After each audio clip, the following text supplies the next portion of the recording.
I am not even going to beat around the bush, everybody. I'm getting straight to the first interview of tonight. Hafa I'm Jason Salas, and this is KUM News Extra. Donne and pika are two words that if you don't know the definition of already, you're going to want to add to your vocabulary, because that is exactly what the good folks at Mangilao are celebrating with the annual Donne Festival. Janae and Kevin are here from the Uggan family. Thank you so much for joining me. Thank you for having us. This is one of the islands, truly, this is one of our favorite events, because your village puts on such an amazing display and celebration of the Donne pepper. What makes it so distinct? Well, I think what makes our festival more distinct, I mean, all the festivals on island are great, don't get me wrong. Of course. But, you know, gotta be a little biased. Mangilao, we really like to center our festival around the farmers and, you know, the value-added products. So if you go there, you'll notice we always have farm to table with this one huge tent, and they just have a bunch of farmers with fresh produce. We always like to have all the ornamental planters there. So we just really like to focus on the Donne itself. Mm-hmm. And Kevin, what about the Donne makes it so photographic? Because you see people, especially now, you know, people are bringing like really expensive cameras, camera phones, taking a lot of videos, and I can't shoot a picture to save my life, and my stuff looks good on Facebook. And Donnies have this natural, they're so photogenic. It's vibrant, I think would be the correct word for that.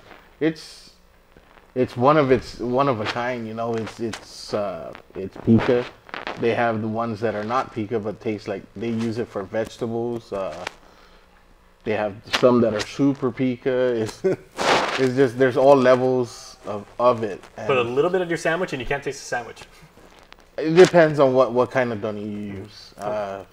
Here in Guam, we like the Donne Sali. We always go back to our roots. And if people don't know what Donne Sali is, it's buni peppers that are best picked when they're grown naturally. Because I've noticed that when people grow it at their house and stuff, it's a little bit bigger and it's not as pika as it would be if it was grown wild. Yeah, growing in the wild. In its natural habitat. Mm-hmm. Well, and Janae, there's so many things to do over at the community center at Mangilao now. Now there's that beautiful church with the extension and the chapel, and now you've got that incredible, the memorial to the veterans who served and everything. I mean, the whole place it's like, you know, you got the community center right across the street where everybody's always playing basketball. I mean, it's one big party. Yes, the community center there, it's always live. Like tonight is, I believe on every Thursday nights we have the Mangilao night market. Yep. So Thursday night, it's just like a small preview what to expect. You see there's so much food. You see a lot of different vendors. Like if you're looking for shirts for off island to give your family, friends, you can find it there. We have vegan vendors now, so that's, you know, it's a big thing. So a lot of the smaller vendors, they come out and they test the waters with our night market, and so that's what's really different about our community. It's just, you know, it's very tight knit.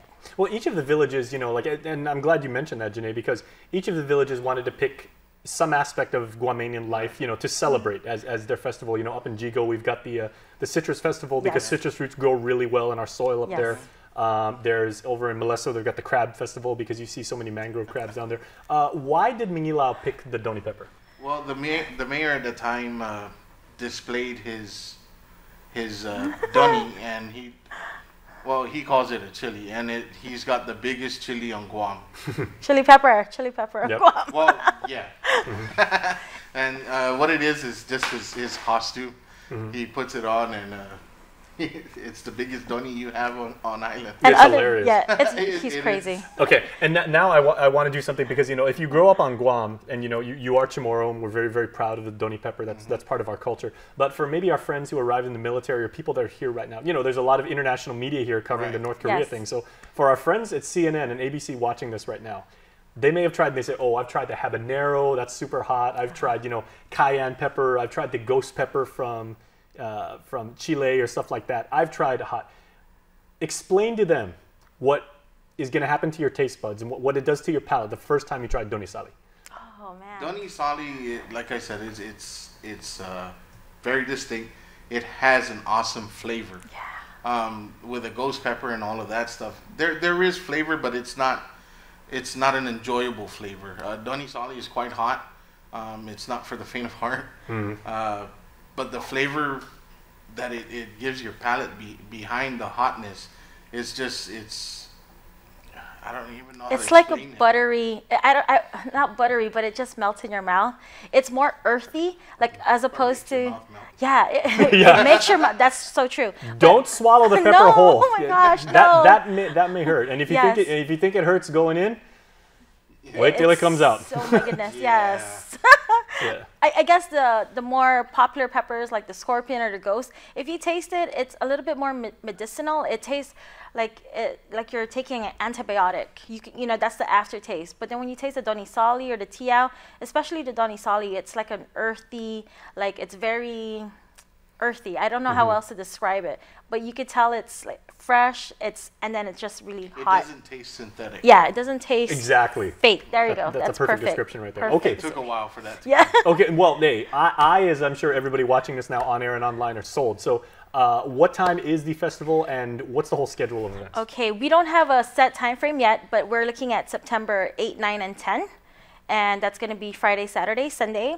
We do have, I believe, the Donny Queen crowning on Friday night, and then Saturday we're going to have our cooking competitions. That's something everybody always looks forward to. So we're going to have the Dinanti competition, cut and pica, and the pica dessert. So I hear a lot of people are trying to take out the last year's winner, who's sitting right here next to me. And what was your recipe, Kevin, my friend? whole lot of love. Lovely. Yeah, a lot of love. On top of a lot of things you can find at the mom and pop stores, it's a whole lot of love. And All right. vegetables. Has anyone ever made Donny cupcakes? No, You would be the first. you That- would be, yes. Sabrina makes a heck of a cupcake. There you go. She's never used Donny, but you know we're gonna get on that. Yes, And that please. If that can be our entry, we'll definitely. Oh, do it. yes. it on. Everybody's trying to dethrone Ron from Ron's Diner because he's won, I guess, 2, 3 times, I believe. don't recall. Two or three times with his pica cheesecake. So people are like trying their best right now. That is incredible. Yes. But you know, yeah. Okay, Sabrina and I are gonna get it. We'll make maybe some strawberry, There you go. carrot, Donny something. You know, we'll work Like it a out. muffin, yes. Yeah, it'll be a jambalaya in a cupcake. You know, who knows? Oh, okay, well, thank you so much, and we'd love to have you back on because we'll be there. We'll be live streaming the stuff from the Donny Oh, that's Fest because awesome. it is an Thank you. absolute island favorite, as I said. Yes, thank you. All right, well, thank you so much. We'll see you All right. there. All right, and we will see you on the other side of this.